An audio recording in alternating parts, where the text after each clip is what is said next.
اعوذ باللہ من الشیطان الرجیم، بسم اللہ الرحمن الرحیم۔ السلام علیکم دوستو، وسیم راجپوت لال آئز آن لائن میں حاضر خدمت ہے۔ دوستو آج جو ڈسکشن ہے عدالتوں کے اندر کیس کی دائرگی کا طریقہ کار، کیس کی فائلنگ کا طریقہ کار اب چینج ہو چکا ہے مطابق نوٹیفکیشن 4107 مرخہ 8/2025 لاہور ہائی کورٹ کی ڈائریکشن کے مطابق پنجاب کی تمام عدالتوں میں کسی بھی دعویٰ، ضمانت، درخواست کی دائرگی کے وقت جب بھی آپ کو کیس فائل کریں گے، نیا فریش کیس فائل کریں گے، اس کے لیے کیس جو دعوے میں جو مدعی ہوگا، جو پلینٹیو ہوگا، ضمانت کے اندر جو اگر کروائی جاتی ہے تو اس میں جو ملزم ہوگا، تو اسی طرح جو بھی درخواست، دعویٰ، مقدمہ، کیس جب بھی نیا فریش فائل کیا جائے گا، اس کے لیے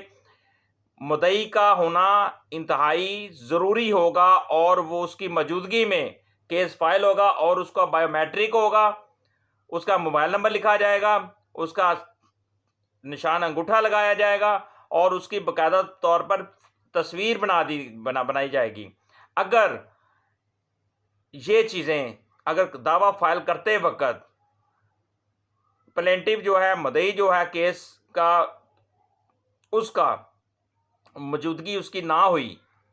اس کے شناختی کارڈ نہ ہوا، اس کے تھم پریشر، یہ سارا پروسیس اگر نہیں ہوتا، تو ایسی صورت میں آپ کا جو کیس ہے، آپ کا جو دعویٰ ہے، آپ کی جو درخواست ہے، وہ دائر نہیں ہوگی۔ اس کے لیے اب ہائی کورٹ نے یہ لازم کر دیا ہے کہ عدالتوں میں کسی بھی درخواست یا دعویٰ کی دائرگی کے وقت مدعی، درخواست گزار، پٹیشنر جو ہے کی موجودگی برائے بائیو میٹرک، فوٹو بذریعہ نشان انگوٹھا، شناختی کارڈ، موبائل نمبر کا اندراج انتہائی ضروری ہے۔ اگر یہ ریکوائرمنٹ نہیں ہے تو وہ دعویٰ جو ہے، جو کیس جو ہے، جو مقدمہ ہے، جو ضمانت ہے، وہ دائر نہیں ہو سکتا۔ اب پروسیس چینج ہو گیا ہے، ہائی کورٹ کی ڈائریکشن آ چکی ہے، اب مدعی کا ہونا ضروری ہو گیا۔ پہلے دوستو یہ نہیں ہوتا تھا، پہلے وکیل صاحبان اپنا کیس تیار کر کے وہ بعد میں جا کر اس کا جو پروسیس ہوتا تھا وہ کر کے عدالتوں میں جا کر، مارکنگ روم میں جا کر کیس کو فائل کر دیا جاتا تھا۔ اب وہ پروسیس چینج کر دیا گیا ہے۔ اب اس کے لیے جو